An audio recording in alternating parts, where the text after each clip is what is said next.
Grabe na kayo, class. Sumusobra na yung mga ugali nyo.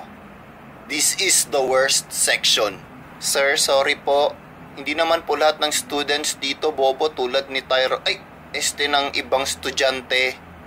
Sir, yung iba nga dito, sir, kailangan na makilala yung toothpaste kasi dumadaloy na po sa wifi yung kanilang hininga. Yung iba talaga dito, sir, pumapatol ng pinsan. Yung iba talaga dito, sir, pumapatol ng teacher para lang makapasa. At least hindi ka mukha ni Kokey. At least hindi naka-on yung filter at nakataas yung brightness para hindi halata yung mga libag-libag sa leeg kapag naka-on ang kamera. Ang daming alam, 0/50 naman sa math. Ang daming alam, mukha namang lalaki! Class, quiet! Ito yung sinasabi ko kanina. Kaya nga, Tyron, ang ingay mo. Mas maingay yung putok mo!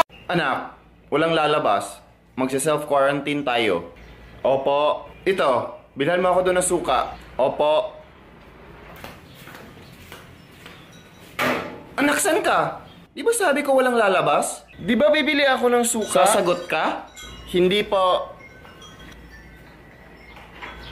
Oh, saan ang suka?